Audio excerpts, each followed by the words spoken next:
귀한 또 하루를 시작하게 하신 하나님을 찬양합니다. 오늘도 하나님께서 주신 생명을 기쁨으로 누리며 또 하루하루 또 주신 그 사명을 감당하게 되기를 소망합니다. 하나님께 나아갈 때 우리가 정말 감사함으로 나아가고 있는지 그것을 한번 깊이 생각해 보는 하루가 되면 좋겠습니다. 오늘 특별히 본문에서 나오겠지만 감사하라 하는 말씀이 계속해서 나옵니다.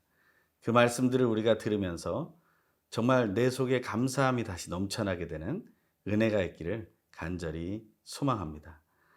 오늘 묵상할 말씀은 시편 136편 1절에서 26절입니다. 오늘 나에게 주시는 하나님의 말씀을 함께 듣겠습니다.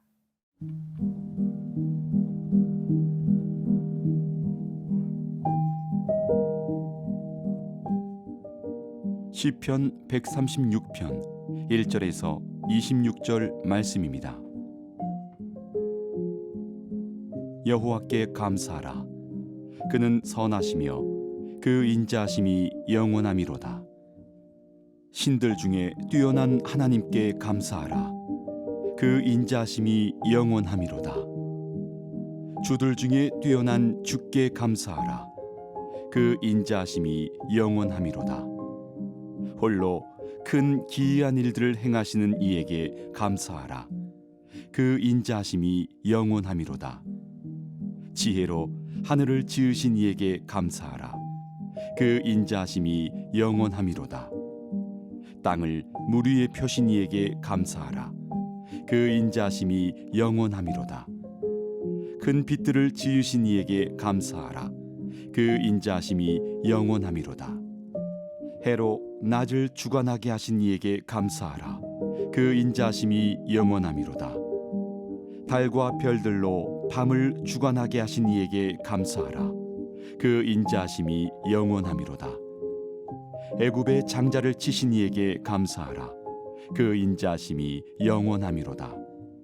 이스라엘을 그들 중에서 인도하여 내신 이에게 감사하라. 그 인자하심이 영원함이로다. 강한 손과 펴신 팔로 인도하여 내신 이에게 감사하라. 그 인자하심이 영원함이로다. 홍해를 가르신 이에게 감사하라. 그 인자하심이 영원함이로다. 이스라엘을 그 가운데로 통과하게 하신 이에게 감사하라. 그 인자하심이 영원함이로다. 바로와 그의 군대를 홍해에 엎드러뜨리신 이에게 감사하라. 그 인자하심이 영원함이로다. 그의 백성을 인도하여 광야를 통과하게 하신 이에게 감사하라. 그 인자하심이 영원함이로다. 큰 왕들을 치신 이에게 감사하라. 그 인자하심이 영원함이로다. 유명한 왕들을 죽이신 이에게 감사하라. 그 인자하심이 영원함이로다. 아모리인의 왕 시혼을 죽이신 이에게 감사하라. 그 인자하심이 영원함이로다. 바산 왕 옥을 죽이신 이에게 감사하라. 그 인자하심이 영원함이로다. 그들의 땅을 기업으로 주신 이에게 감사하라. 그 인자하심이 영원함이로다. 곧 그 종 이스라엘에게 기업으로 주신 이에게 감사하라. 그 인자하심이 영원함이로다. 우리를 비천한 가운데서도 기억해 주신 이에게 감사하라. 그 인자하심이 영원함이로다. 우리를 우리의 대적에게서 건지신 이에게 감사하라. 그 인자하심이 영원함이로다. 모든 육체에게 먹을 것을 주신 이에게 감사하라. 그 인자하심이 영원함이로다. 하늘의 하나님께 감사하라. 그 인자하심이 영원함이로다. 오늘은 본문의 시작부터 감사하라는 말씀으로 시작됩니다. 1절의 말씀을 읽겠습니다. 여호와께 감사하라. 그는 선하시며 그 인자하심이 영원함이로다. 감사하라. 왜요? 그 이유가 그 인자하심이 영원함이로다 하는 말씀 때문입니다. 하나님의 인자하심이 영원하다는 것이 왜 감사의 제목이 될까요? 하나님의 그 끝없이 친절하시고 사랑이 많으시고 우리를 지켜주시는 그 은혜가 영원하다는 것은 우리의 첫 번째 되는 감사의 제목이라는 것을 말하고 있는 겁니다. 또한 특히 하나님은 어떤 분이십니까? 창세기 1장으로부터 요한계시록 22장까지 흘러가는 하나님의 성품 중에 가장 아름다운 성품은 바로 선하신 하나님이십니다. 좋으신 하나님이라고도 말하죠.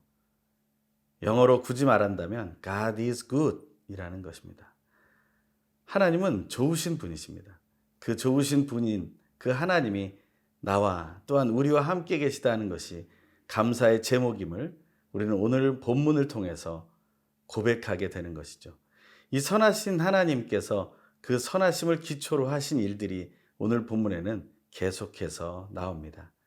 앞에서도 본문을 들으시면서 그것을 이미 보셨겠지만 창조의 시간부터 출애굽 또한 그 땅을 점령해가는 모든 과정 속에서 하나님은 살아계시고 또한 움직이고 계시며 그 안에 하나님의 선하심이 있다는 사실을 우리는 알게 됩니다.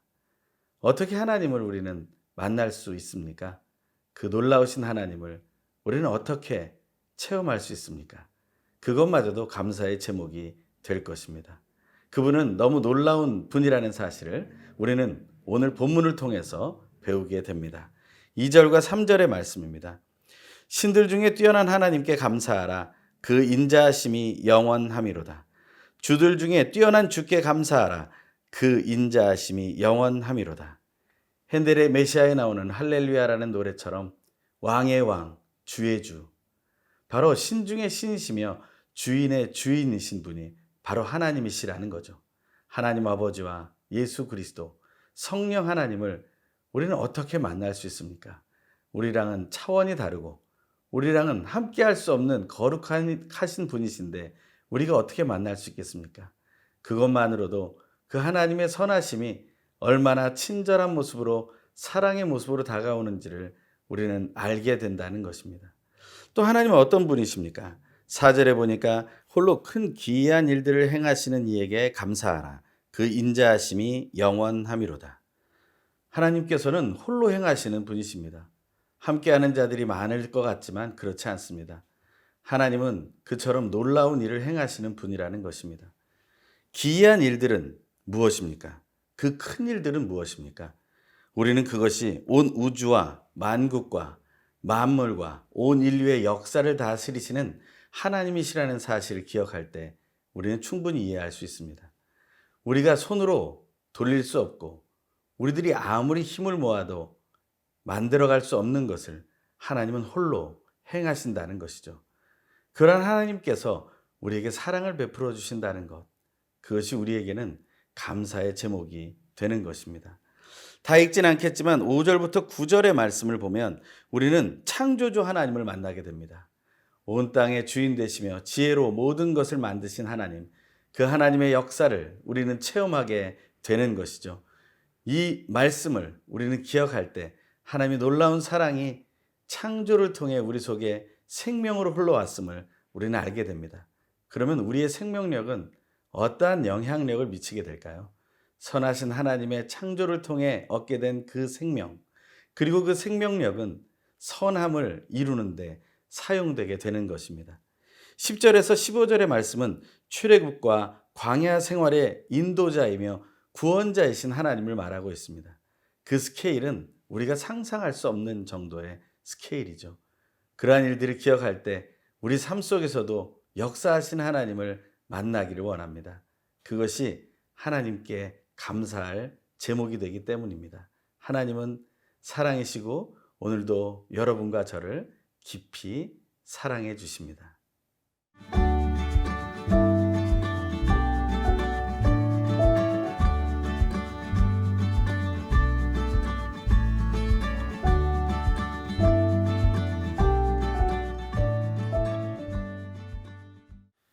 선하신 하나님은 사랑으로 우리에게 다가오십니다. 우리는 그 사실을 믿는 것이죠. 그 선하신 하나님이 우리에게 생명을 주셨고 그 생명력은 선한 영향력을 끼치는 것으로 나아가게 됩니다. 하지만 성경에 보면 어떻게 보면 이것이 선한 것인가 하는 생각이 들 정도의 모습이 나오죠.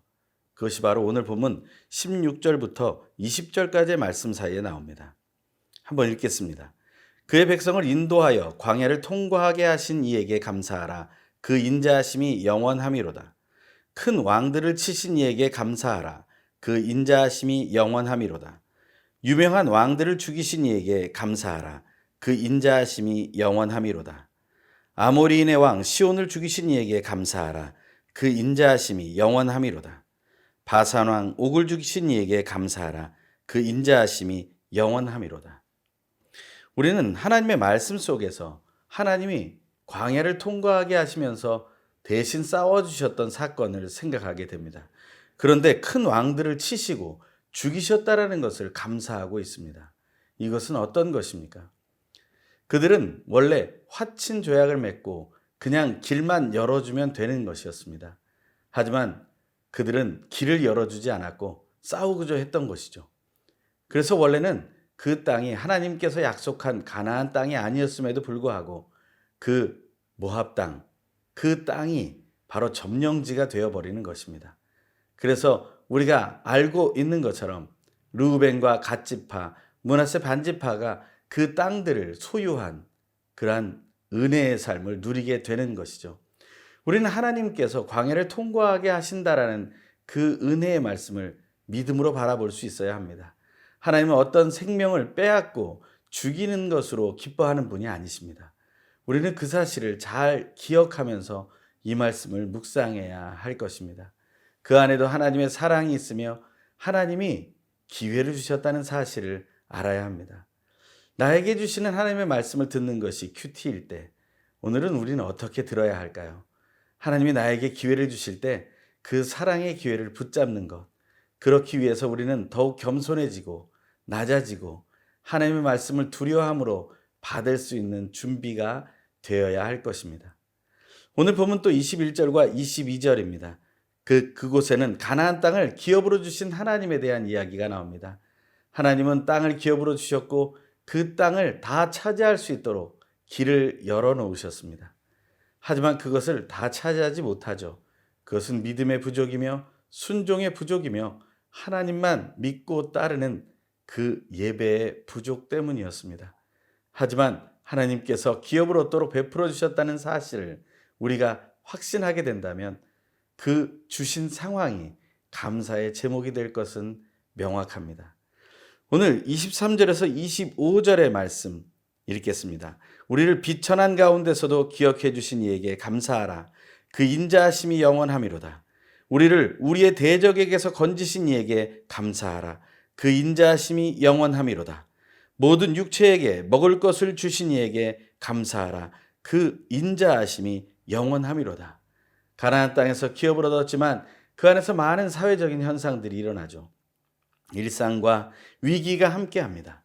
하지만 그런 곳에서도 하나님은 늘 함께 계십니다. 그러면서 끝까지 돌보시는 하나님을 우리는 만나게 되죠. 코로나19의 시대를 보내며 우리에게도 닥쳐올 수 있는 위기들입니다. 하지만 하나님은 우리의 일상마저도 친절한 눈으로 바라보시며 사랑으로 이끄십니다. 그래서 우리는 어떻게 고백할 수 있습니까? 26절의 말씀입니다. 하늘의 하나님께 감사하라. 그 인자하심이 영원함이로다. 일용할 양식을 베풀어 주시고 우리를 악에서 떠나 시험에 들지 않게 하시는 하늘에 계신 우리 아버지를 우리는 부를 수 있는 능력을 얻게 된 것입니다. 하늘의 하나님께 감사하는, 그래서 그 선하심을 맛보는 은혜의 날이 되길 간절히 소망합니다.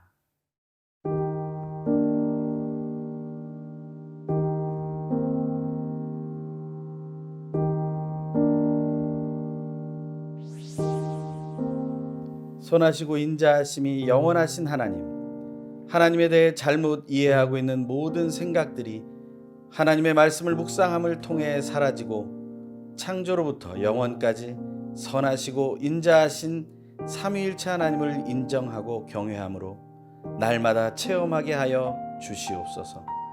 창조 때로부터 인류의 모든 역사 속에 함께 임하셔서 세심하게 개입하시고 돌보시며 싸워주시고 승리로 인도하시는 선하시고 인자하신 하나님을 오늘 깊이 만나게 하시고 느끼게 하시고 감동받게 하시고 감사하게 하여 주십시오. 모든 믿는 사람들의 창조주요 구원자요 심판자가 되시며 날마다 하나님의 나라로 인도하시는 예수님의 이름으로 기도드립니다. 아멘.